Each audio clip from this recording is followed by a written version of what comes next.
അസ്സലാമു അലൈക്കും വറഹ്മത്തുള്ളാഹി തആല വബറകാതുഹു. അൽഹംദുലില്ലാ അസ്സലാത്തു വസ്സലാമു അലാ റസൂലില്ലാ വഅലൽ ഫായിസിന ബിറിദല്ലാഹ് അമ്മാ ബഅദ്.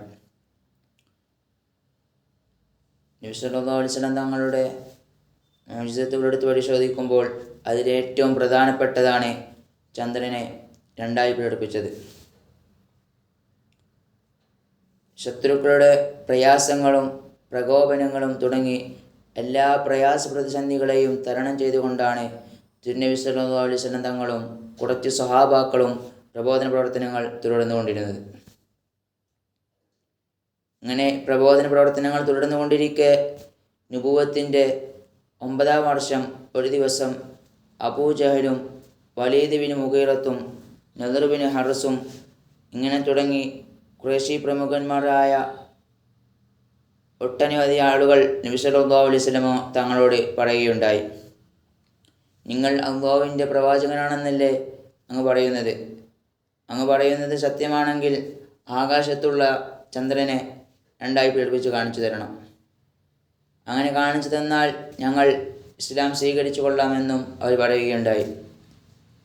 നബി സല്ലല്ലാഹു അലൈഹി വസല്ലം തങ്ങൾ അവരോട് അപ്പോൾ തന്നെ പറഞ്ഞു, എല്ലാ കാര്യങ്ങളുടെയും നിയന്ത്രണാധികാരം എനിക്കല്ല, അത് അല്ലാഹു തആലയ്ക്ക് മാത്രമാണെന്ന്.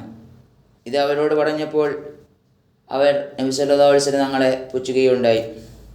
ഇത് നബി സല്ലല്ലാഹു അലൈഹി വസല്ലം തങ്ങൾ അവരോട് പറഞ്ഞപ്പോൾ അവർ നബി സല്ലല്ലാഹു അലൈഹി വസല്ലം തങ്ങളെ പുച്ഛിക്കുകയുണ്ടായി.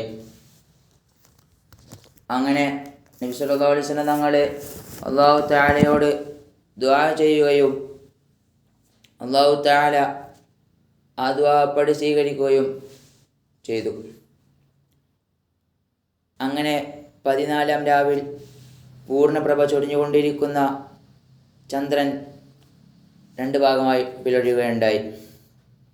അതിലൊരു ഭാഗം സഫാ പർവ്വതത്തിന് മുകളിലും മറ്റൊരു ഭാഗം മർവ പർവ്വതത്തിന്മേലും ഇറങ്ങുകയുണ്ടായി.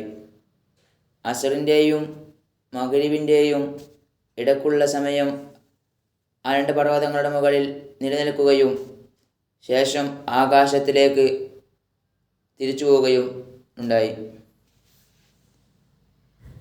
നബി സല്ലല്ലാഹു അലൈഹി വസല്ലം തങ്ങളുടെ ജീവിതത്തിൽ ഇത്തരത്തിലുള്ള ഒരുപാട് മുഅ്ജിസത്തുകൾ നമുക്ക് കാണാൻ കഴിയും.